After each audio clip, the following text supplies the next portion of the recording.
Pelo sinal da Santa Cruz, livrai-nos Deus, nosso Senhor, dos nossos inimigos, em nome do Pai, do Filho e do Espírito Santo. Amém.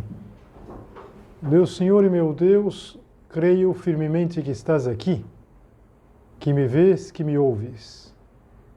Adoro-te com profunda reverência.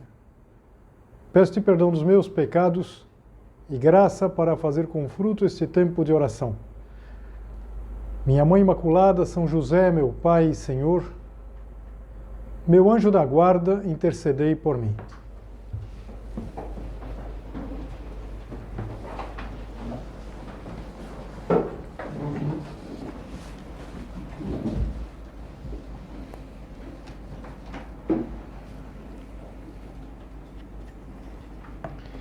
Em 2004, a Nike procurou o Lance Armstrong, que era considerado o maior ciclista de todos os tempos, e fez uma proposta que se transformou num fenômeno global. Uma ideia muito simples. A ideia era produzir 5 milhões de pulseiras, eram umas pulseiras de silicone amarelas, com o intuito de vender a $1. E assim arrecadar 5 milhões de dólares por uma fundação que se chama Livestrong Foundation.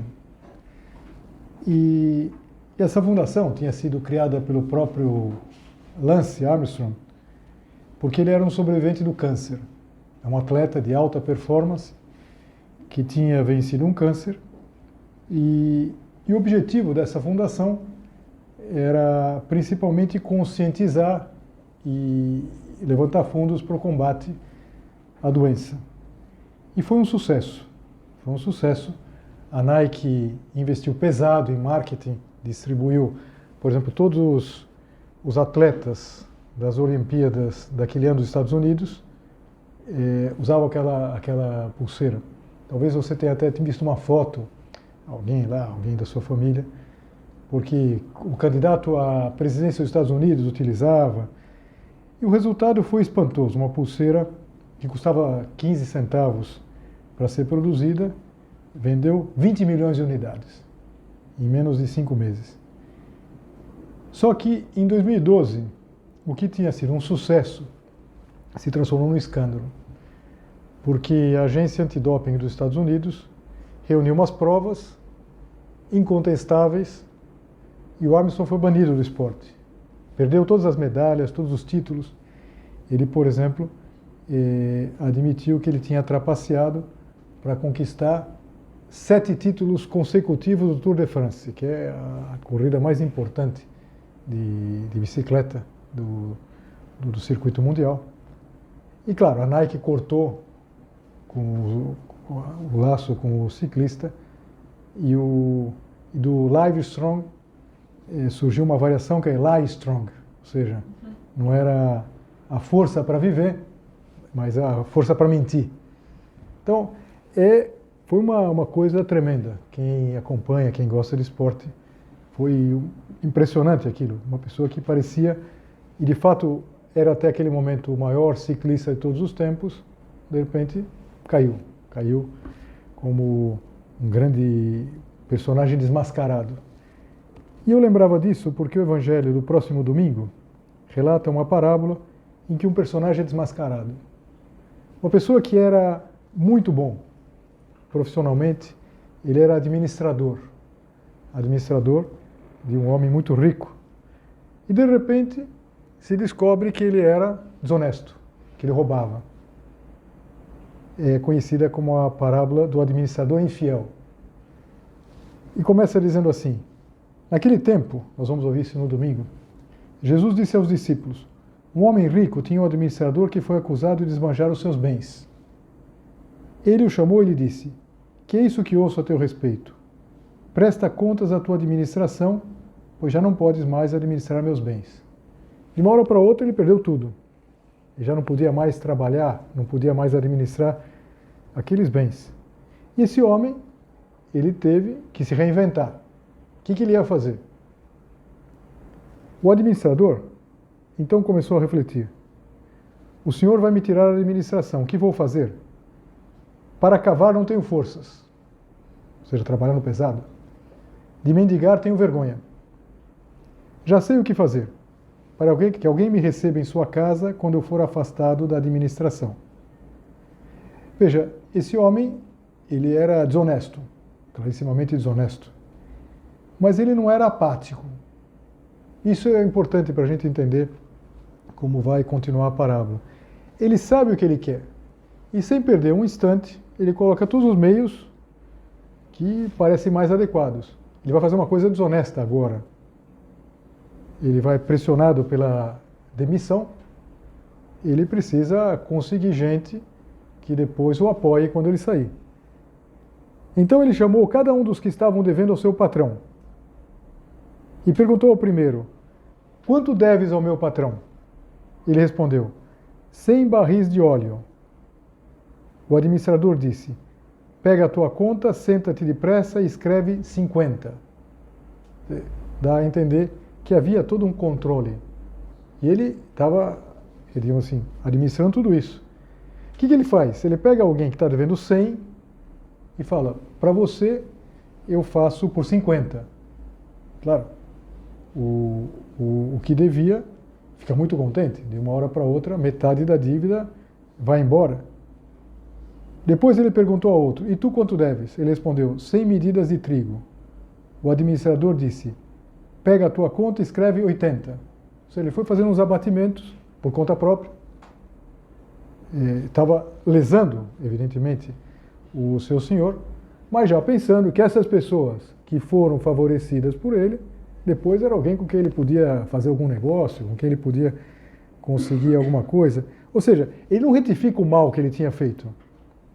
O melhor teria sido que ele retificasse, que ele pagasse o que ele tinha roubado. Ele faz novas fraudes.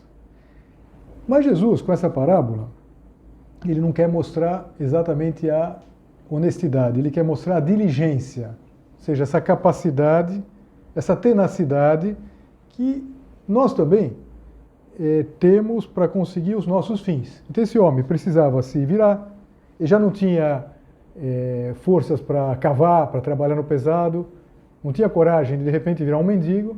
Então o que ele faz? Ele começa a fazer umas negociatas aí. E o ensinamento de Jesus é que se as pessoas, talvez nós mesmos, somos capazes de fazer tanto para aquilo que nos interessa, se alguns são capazes até de fazer coisas desonestas, quanto mais nós deveríamos ser diligentes para fazer as coisas boas, com a ajuda da graça. E a parábola termina assim: e o Senhor elogiou o administrador desonesto. Até um pouco estranho. Seria mais ou menos como se o Senhor tivesse dito assim: como é esperto esse sujeito, roubou enquanto trabalhava para mim e na saída roubou ainda mais. O Senhor elogiou o administrador desonesto porque ele agiu com esperteza. E aqui é uma coisa importante quando a gente lê as parábolas. A gente não pode ler a parábola simplesmente como um relato. A gente tem que entender desse relato verossímil o que nosso Senhor Jesus Cristo quer tirar. E o que ele quer tirar é o que vem aqui no final, é o final da passagem. Com efeito, os filhos deste mundo são mais espertos em seus negócios do que os filhos da luz. Ou seja, as pessoas para fazerem coisas erradas são muito mais atentas, muito mais inteligentes do que nós para fazermos as coisas importantes, as coisas boas. Cristo evidentemente não está elogiando a desonestidade. Ele está dizendo que nós deveríamos colocar o mesmo empenho em fazer o bem que outros têm para fazer o mal. No fundo, Jesus Cristo, ele está se queixando das nossas lentidões, das nossas omissões para fazer o bem. Eu vi uma figura que achei interessante, uma composição, claramente, que é uma moça e ela tem um risco assim no rosto. E metade do rosto, ela está com uma cara desanimada, assim. E a outra metade, ela está com uma cara feliz, assim, sorridente, feliz. Então, no lado que ela está sorridente, aparece um avião, aparece dinheiro, aparece o sol. Quer dizer, as coisas que lhe interessam diretamente. Sei lá, a profissão, a carreira, uma viagem. E do outro lado aparece lá uma cruz, uma capela, uma mão que está pedindo alguma coisa. Ou seja, é como se aparecesse todo o mundo sobrenatural, as coisas de Deus. E aqui a gente já percebe como a gente entra nessa parábola. Não é verdade que nós nem sempre colocamos o mesmo empenho nas coisas de Deus que nas nossas? Nas nossas nós conseguimos, nós somos criativos. De repente, para as coisas de Deus, para as coisas da nossa vida espiritual, do apostolado, a gente é lento, a gente não consegue ter ideias. Então, no fundo, Nosso Senhor, nessa parábola, está se queixando que nós sejamos lentos e omissos para fazer o bem. Então, vamos pensar. O administrador, como eu dizia, ele é mau. Ele é desonesto, mas ele não é apático. Ele não tem falta de motivação. Ele não tem uma espécie de indiferença, de desinteresse. Às vezes nós somos um pouco assim, não é verdade? Nós somos um pouco lentos, apáticos. E dizer isso não significa que as coisas custem ou não custem. É natural que as coisas custem. E é natural também que a gente persevere na luta por fazer o bem quando a gente não tem vontade. O Dom Álvaro, ele pediu admissão na obra em julho de 1935. E passou um tempo, ele foi viajar com a família. Julho é mês de férias. Ele foi viajar com a família. Não, acho que eu estou fazendo confusão aqui. É uma viagem de estudos, porque ele fazia engenharia e foi fora de Madrid, onde ele morava com a família. E ele escreveu para São José Maria uma carta familiar. E, entre outras coisas, ele dizia: passou o entusiasmo. Claro, dá para imaginar, uma pessoa descobre a vocação, fica contente, só que depois passou o entusiasmo. Aquele entusiasmo inicial que a gente tem por qualquer coisa que a gente começa, na verdade. E São José Maria utilizou essa frase para fazer um ponto de caminho, que é o ponto 994. Passou o entusiasmo, escreveste-me. Alguns pontos de caminho aparecem, escreveste-me. Então, quem escreveu foi Dom Álvaro. E ele dizia: tu não deves trabalhar por entusiasmo, mas por amor, com consciência do dever, que é a abnegação. E Dom Álvaro comentava que quando ele pôde falar com o nosso padre, ele falou: mas não era isso que eu queria dizer. Eu não queria dizer que eu estava num momento de desânimo, de desorientação. Simplesmente faltou aquele entusiasmo externo que eu tinha experimentado inicialmente. Esse entusiasmo que a gente tem quando começa as coisas. A gente começa um curso e o começo é maravilhoso, só que depois já não é tanto. E ele contava que São José Maria falou para ele: eu entendo perfeitamente o que você está me dizendo, mas acho que isso que eu escrevi pode ajudar a muitas pessoas. Ajuda a todos nós. Acho que ajuda a todos nós. Por quê? Porque às vezes passa o entusiasmo para começar a fazer as coisas. Você quer ver um exemplo muito prático? Uma pessoa, por exemplo, começa a assistir a missa com mais frequência, ou quem sabe até a missa diária. Quando a gente começa, a gente tem um entusiasmo maravilhoso. Puxa, que maravilha, que bom, puxa, eu posso colocar a missa como centro do meu dia. Só que depois passa o entusiasmo. Passa, digamos assim, aquela espécie de entusiasmo externo. E a gente continua com esse sentido de que Deus me espera. É um dever de amor. Deus me espera nisso. Não é um dever absoluto, no sentido que eu não cometo nenhum pecado. Por exemplo, se falto numa missa que eu vou por devoção durante a semana, mas eu persevero nisso. E por isso, a gente procura, por exemplo, colocar interesse nas coisas de Deus, o mesmo interesse que a gente põe nas nossas, nas coisas de Deus. Então, como que eu posso fazer para, por exemplo, conseguir encaixar a missa mais vezes na semana? Às vezes é mais fácil que difícil. A gente tem, por exemplo, às vezes o esforço de conseguir encaixar o treino. É muito importante. Mas a gente pode também encaixar a missa. Não é verdade que às vezes a gente entende que Jesus Cristo tenha dito: os filhos desse mundo são mais espertos em seus negócios que os filhos da luz. Nós mesmos, parece que quando são coisas que nos interessam, nós somos mais capazes, não sei. Quantas vezes tem esses dois pesos e duas medidas? Talvez você imaginando essa foto que eu descrevi, a moça que tem metade entusiasmada e metade desentusiasmada, não sei, às vezes a gente consegue fazer uma coisa boa, na verdade, não consegue se entusiasmar, por exemplo, para ajudar alguém. Puxa vida, que chato. Mas a gente se entusiasma com um plano que a gente vai fazer. A gente não usa, por exemplo, os próprios talentos, e às vezes tem talentos. Sei lá, uma pessoa que é comunicativa, uma pessoa que escreve bem, uma pessoa que tem um talento musical. Às vezes não usa, deixa tudo isso enterrado, se esquiva na hora de ajudar. Não, mas a minha ajuda é tão pequena, acho que eu não posso fazer nada. E a gente vai ficando isolado, fechado, né, no nosso mundinho, como aquela pessoa que cantava uma música muito antiga, da liturgia, uma música da missa, que dizia assim: sabe, Senhor, o que eu tenho é tão pouco para dar, mas esse pouco é comigo mesmo que vai ficar. Quer dizer, ele mudava a letra. Mas a gente é um pouco assim, na verdade. Esse pouco é comigo mesmo que vai ficar. Isso aqui é para mim, é o meu tempo. Eu acho que para a gente tirar alguns propósitos da nossa meditação, do Evangelho, do próximo domingo, como colocar o mesmo empenho nas coisas de Deus e nas nossas, podia servir um ponto de caminho também, que é o ponto 317.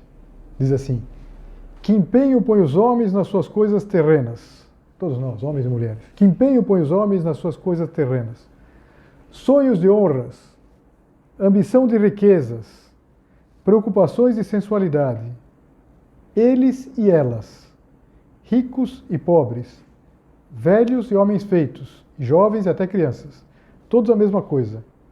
Quando tu e eu pusermos o mesmo empenho nos assuntos da nossa alma, teremos uma fé viva e operante, e não haverá obstáculo que não vençamos nos nossos empreendimentos apostólicos. Quer dizer, quando você e eu colocarmos o mesmo empenho nas coisas da nossa alma, que diferença. Não sei, talvez a gente seja capaz, você seja capaz, de fazer umas horas extras para garantir uma promoção, para ficar bem no time, na equipe.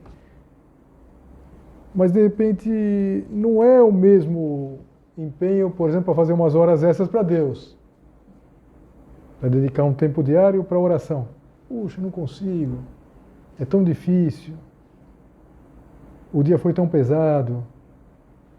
Se eu tivesse colocado o mesmo empenho nas duas coisas, na verdade, o investimento de tempo, de dinheiro, na formação, todos vocês investem na formação, investem tempo, investem dinheiro, compram um curso, aprendem um idioma, e tudo isso é importante. Agora, se colocasse o mesmo empenho, por exemplo, investir na formação espiritual, então o Sr. José Maria dizia lá, não haveria obstáculo que a gente não vencesse. Puxa, eu não consigo, não vai adiante. Cuidado com a aparência, por exemplo. Todos vocês têm que cuidar da aparência, e é importante. Cuidar da forma física, perfeito. Agora, será que a gente cuida da vida interior? É interessante, não é verdade? Às vezes se entende que uma pessoa cuide da forma física, mas não se entende que cuide da alma. Então, se uma pessoa fala, olha, eu acordo às 4 da manhã para correr. Pô, que legal!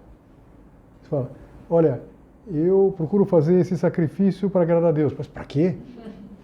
É a mesma coisa, hein? Se a pessoa falasse, eu vou correr para agradar a Deus, não faça isso. Interessante. toda a previdência, todo o planejamento do futuro. Vocês planejam e preveem, e é importante. Agora, quanto que você planeja o teu céu? Quanto planeja o céu? Que é aquilo que é o definitivo. Pensa, por exemplo, que tantas vezes vocês, nas diferentes áreas que vocês trabalham, vocês têm que aprender a trabalhar com ferramentas, com plataformas. Isso é importante. E se você não faz isso, você não se torna competitivo. Se você não sabe usar determinadas ferramentas digitais, você vai ficando para trás. Agora, tem ferramentas espirituais também. Então, por exemplo, a oração mental.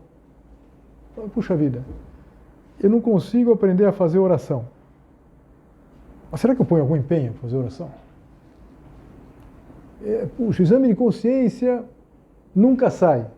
Tá bom, não tem problema que a gente está querendo, mas eu estou tentando. Porque a gente não está tentando, a gente não está botando o mesmo esforço que a gente coloca em outras coisas.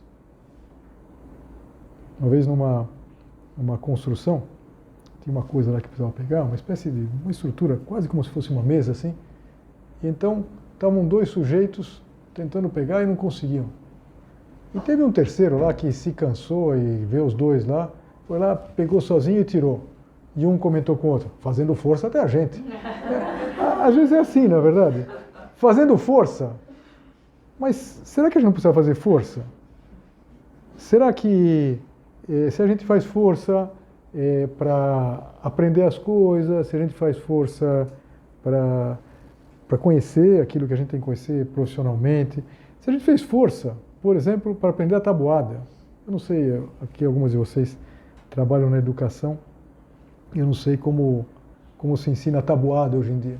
Não sei se ensina a tabuada, e nem sei se vocês sabem a tabuada. Imagino que sim, espero que sim, hein?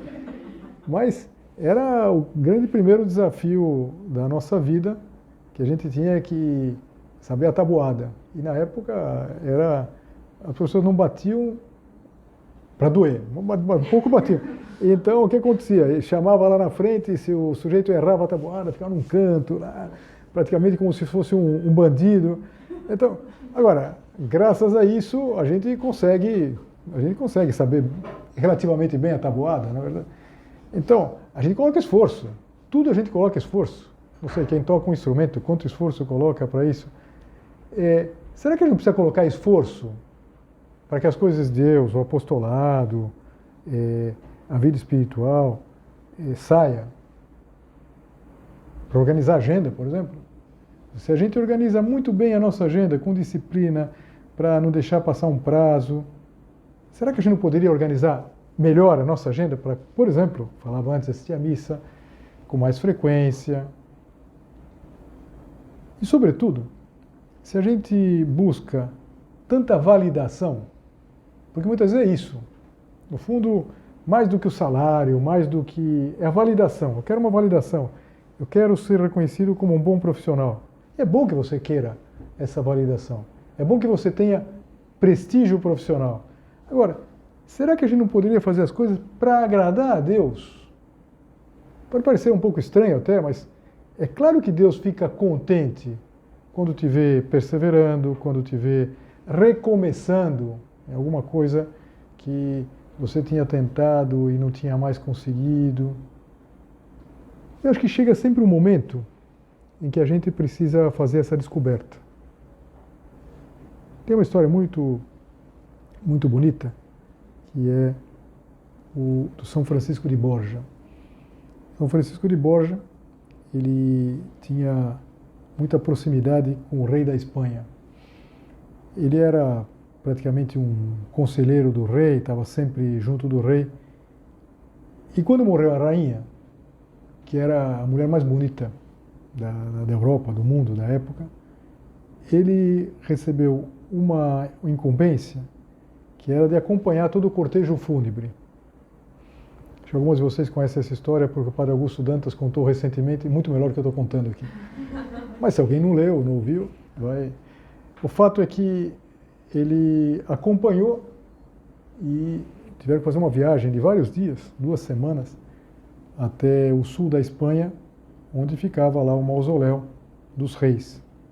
E então eles foram fazendo aquela viagem no meio do calor, e era um cadáver. E dá para imaginar que naqueles dias, todo aquele percurso, o cadáver estava já em decomposição. Então, o momento mais importante, que tinha até uma conotação legal, jurídica, é quando ele atestava que, de fato, aquela pessoa era a rainha que ia ser enterrada. Quando se abriu na capela o caixão, saiu um cheiro insuportável. Insuportável, para imaginar. Vários dias de um corpo em decomposição. E aquela mulher, que tinha sido a mulher mais bonita, ela estava em decomposição. Tudo isso, os vermes e tal. Então, ele ficou tremendamente assustado com aquilo. E ele disse uma frase, que é uma frase muitas vezes citada: não mais servir a Senhor que possa morrer. A gente faz muitas coisas, e é bom que faça. Não é que ele fizesse coisas más, ele era uma pessoa muito válida lá na Espanha. Mas, de repente, ele percebeu que o melhor dele teria que ser para aquilo que não morre. Se a gente corre tanto, a gente faz tantas coisas, a gente se esforça, às vezes para uma validação, para uma meta, e será que a gente não deveria fazer mais e muito mais para aquilo que é eterno, para aquilo que é para Deus, para aquilo que tem um valor tremendo? Quando eu penso na parábola do administrador infiel, sempre lembrando que o que é proposto não é a desonestidade, mas é a sagacidade dele. A gente poderia pensar, será que existe algum exemplo disso numa pessoa boa? Sim, Nossa Senhora. Nossa Senhora, o administrador infiel, ele tinha autoridade para gerenciar todos os bens do patrão. Tinha um poder muito grande. Nossa Senhora, ela encarnada a Galileia, ela usou um poder que ela tinha, que era o poder, a capacidade de interceder junto ao seu filho. Acho que você lembra a passagem, na verdade? Eles foram ao casamento, é o primeiro milagre de Jesus. E de repente falta o vinho, e então Nossa Senhora intercede, inclusive adianta a hora do primeiro milagre. Jesus transforma água em vinho. O administrador da parábola, ele reduz as dívidas dos devedores para garantir amigos. Amigos que não são amigos, na verdade, que são pessoas desonestas também, pessoas que o vão acolher, mas como cúmplices. Tinham feito um crime também, eles sabiam que eles estavam sendo desonestos junto com o administrador. Então, ele reduz as dívidas em benefício próprio, para não ficar sem emprego, para pensar na vida. E Nossa Senhora, ela não procura um benefício próprio. Ela está naquela festa, ela percebe e ela age rapidamente, com muita destreza, para evitar o quê? A vergonha dos noivos. A vergonha daqueles noivos que iam ter o casamento manchado pela falta de vinho. Depende de um casamento que tinha acabado por falta de vinho, porque a festa foi um fracasso. Então Nossa Senhora intervém, ela pede para Jesus, inclusive convence aqueles servidores a que façam o que Jesus lhes disser. Fazer o que ele vos disser. Eles enchem lá aquelas talhas, aqueles recipientes de água, e Jesus transforma a água em vinho. Então Nossa Senhora é essa administradora fiel. Ela administra o quê? Ela administra essa própria onipotência de Deus. Às vezes se diz que Nossa Senhora é a onipotência suplicante. Tudo aquilo que ela suplica, ela consegue. E Nossa Senhora, ela consegue fazer isso por quê? Porque ela se esquece de si mesma. Então, pensando naquela imagem que eu só descrevi, que você pode talvez ter presente, aquela moça que tem metade do rosto animado com as suas coisas, com aquilo que vem em benefício próprio, e a outra metade talvez um pouco sem graça, porque não lhe parece interessante. Qual que é o segredo? O segredo é fazer tudo por amor. Então, aquelas coisas que nos interessam, aquelas coisas que nos entusiasmam, a gente faz com o rosto sereno, com o rosto alegre. E aquelas coisas, talvez, que não são tão animadas, que não são tão boas, a gente faz porque a gente vai agradar a Deus. E esse é o grande interesse da nossa vida. Então, vamos pedir a ela que, assim como ela intercedeu com Jesus, animou os servidores a encherem as talhas, e o milagre se fez, que na nossa vida também aconteça alguma coisa de semelhante. Sobretudo, a gente pede a ela que nos ajude para que nós consigamos fazer as coisas de Deus com o mesmo entusiasmo que nós fazemos as nossas coisas.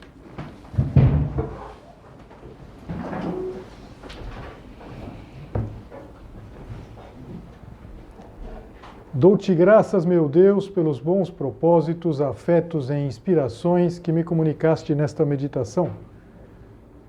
Peço-te ajuda para os pôr em prática. Minha Mãe Imaculada, São José, meu Pai e Senhor, meu anjo da guarda, intercedei por mim.